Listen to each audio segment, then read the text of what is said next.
Is South Dakota, home to the Wind Cave herd, a group of 250 to 400 iconic North American animals, the bison.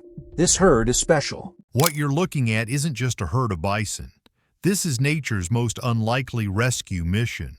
A story so incredible it sounds like fiction. But it's real. And it's happening right now.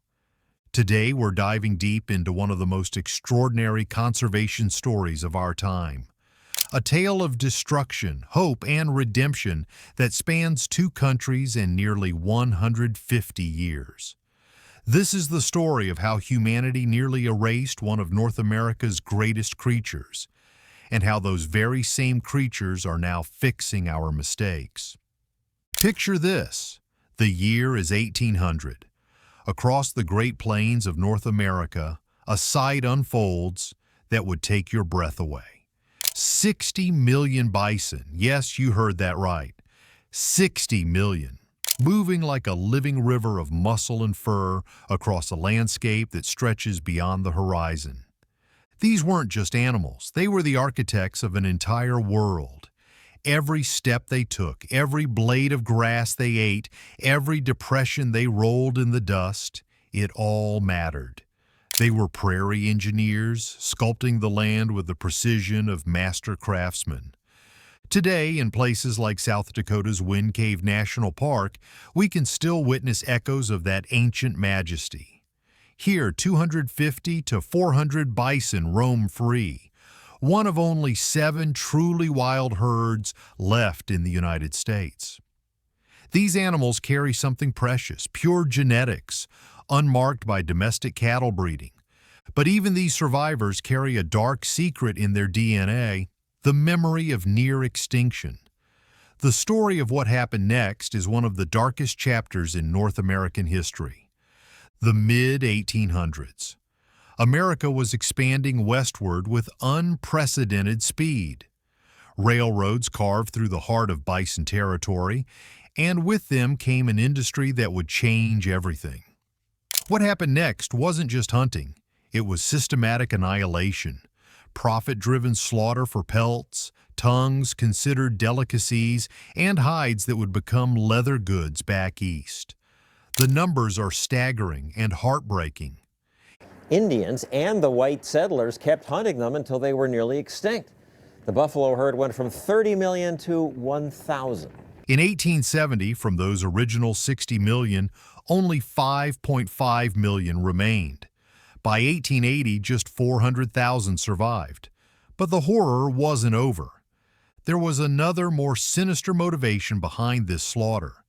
Government policies deliberately targeted bison to weaken indigenous tribes who depended on them for survival. It was ecological warfare. By 1889, across the entire North American continent, only 541 bison remained alive. 541, from 60 million to fewer than the population of a small town. It was quite literally one of the fastest ecological collapses in recorded history. But this devastation wasn't limited to the United States. Across the border in northern Mexico, Spanish colonists and their descendants, the Ceboleros, had been conducting their own campaign of destruction since the 16th century.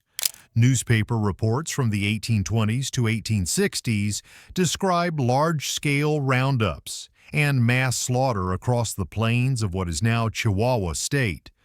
By 1870, there was virtually no resistance from the animals, because there were virtually no animals left. By the dawn of the 20th century, the great thunder of the plains had been reduced to a whisper. When the bison disappeared, something else vanished too. Something that wouldn't become apparent for decades. The land itself began to die. In northern Mexico, where millions of hooves once aerated the soil and massive bodies once fertilized the grasslands, the earth began to harden into an impermeable crust. When rains came, instead of soaking into the ground, water rushed across the surface, carrying away precious topsoil. Dr. Maria Rodriguez, a soil scientist who has studied this region for over 2 decades, discovered something alarming. The soil layer was disappearing at a rate of 0.2 to 0.4 inches every single year. Decades of this loss transformed productive grasslands into barren hardpan. Where once prairie grass waved in the breeze, invasive shrubs began their conquest. The delicate balance that had existed for millennia was shattered. The cascade effect was devastating. Black-tailed prairie dogs, those industrious rodents whose underground cities once connected vast networks beneath the plains, began disappearing too. In 1988, researchers documented a prairie dog complex covering 136,000 acres in northern Mexico. By 2004, that same complex had shrunk by 73%. The population density crashed from 25 prairie dogs per 2.5 acres to just 2. With the prairie dogs went the black-footed ferrets, North America's only native ferret species whose diet consists of 90% prairie dogs. With the ferrets went the burrowing owls, who depend on prairie dog burrows for homes and hunting grounds. It was an ecological house of cards, and when the bison fell, everything came tumbling down. But sometimes, in the darkest moments, hope finds a way. In the early 2000s, a group of visionary scientists in Mexico began asking a radical question. What if we could bring the bison back? Dr. Alejandro Martinez, leading the charge at Mexico's National Commission for Protected Areas, knew it wouldn't be simple. They needed genetically pure animals, political cooperation across the international borders, and most challenging of all, they needed to convince skeptics that this ambitious plan could actually work. Behind the scenes, months of delicate negotiations were taking place. The value of working with government agencies like the U.S. Fish and Wildlife Service to cultivate healthier ecosystems. The U.S. Fish and Wildlife Service had to approve the transfer. Mexican authorities had to prepare quarantine facilities. Local ranchers had to be convinced that these massive animals wouldn't destroy their property. Dr. Martinez said, "People thought we were crazy, bringing back an animal that had been extinct here for over a century, but we knew. We knew this was the only way to heal the land." The chosen location was perfect. Llanos Biosphere Reserve, 526,000 acres of protected land in northern Chihuahua, right where bison had once roamed in massive herds. And then in 2009, it happened. May 3, 2009. A convoy unlike any other crossed from South Dakota into Mexico. In specially designed trailers, 23 bison, descendants of the Wind Cave herd, were coming home to land their ancestors had thundered across for millennia. The logistics were staggering. Each animal weighed up to 2,000 pounds. They needed special veterinary care, custom transportation, and round-the-clock monitoring. One wrong move could injure the animals or derail the entire project. Dr. Rurik List, the Mexican biologist who oversaw the release, later described that moment as watching history repair itself. Dr. List said, "When those gates opened and the first bison stepped onto Mexican soil, I'm not ashamed to say I cried. We were witnessing the return of giants." But this was just the beginning. What happened next was nothing short of miraculous. Within months, the land itself began to transform. Remember that impermeable soil crust that had been suffocating the land for decades? The bison's massive hooves began breaking it up, piece by piece. Their weight, which might seem destructive, was actually performing delicate surgery on the ecosystem. Unlike domestic cattle, who tend to linger in one area and overgraze, wild bison are constantly moving. They're always alert, always searching, never staying long enough to damage any single spot.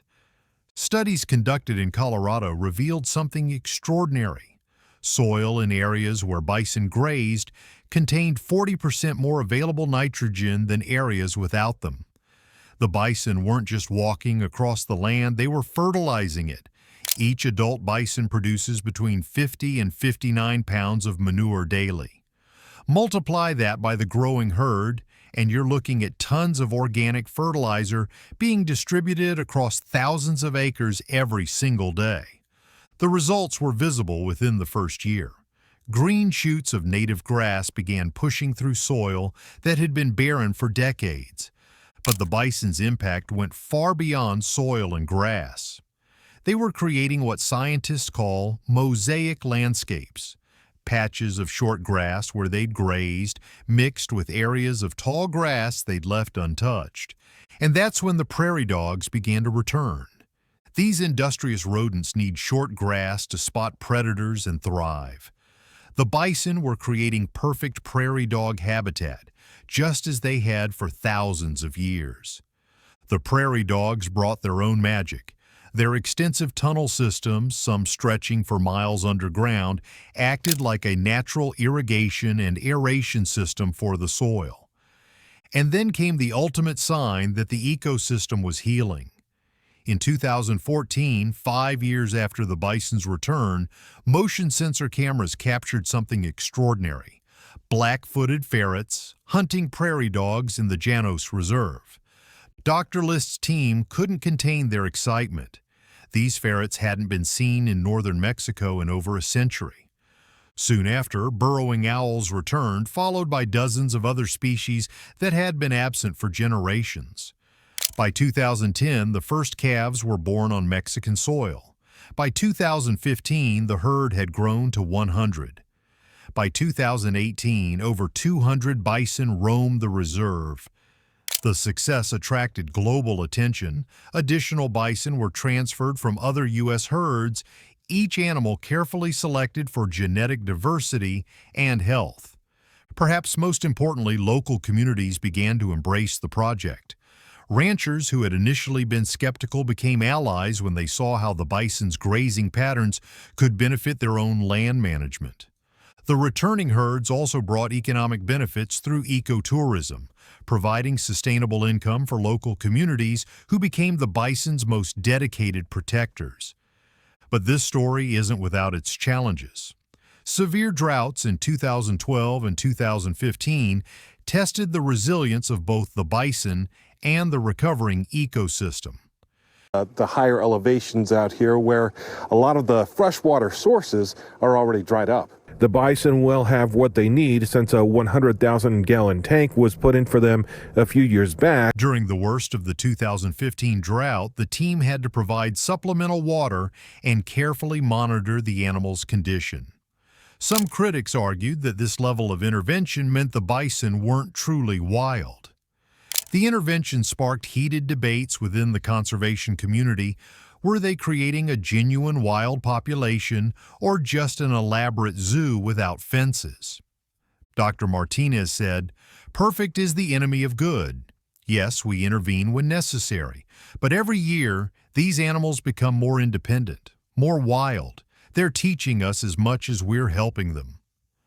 By 2016, the bison had learned to find water sources on their own, proving their adaptability and resilience. Word of the Mexican bison restoration spread like wildfire across social media. Bison return and prairie revival became global hashtags, inspiring similar projects worldwide. Camera crews from National Geographic, BBC, and dozens of other outlets descended on Janos. The story captured imaginations from Tokyo to London to Sao Paulo. Perhaps most touching were the thousands of letters from school children around the world, many including drawings of bison and promises to protect wildlife in their own communities.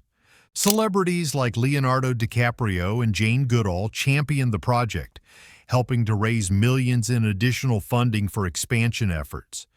But not everyone was convinced. Some critics argued that the resources could be better spent protecting existing ecosystems rather than trying to recreate extinct ones. Online debates raged, playing God with nature, some called it. Others hailed it as the future of conservation. In northern Mexico, however, the response was overwhelmingly positive. Annual Bison Day celebrations began drawing thousands of visitors, becoming a source of regional pride. Independent studies showed the project had generated over $50 million in economic activity for the region, from tourism to research jobs to infrastructure development. Today, over 300 bison roam the grasslands of northern Mexico. The herd continues to grow, and with it, the ecosystem's complexity and resilience.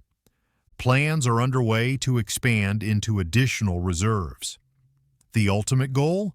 A genetically connected population of over 1,000 animals roaming across multiple protected areas.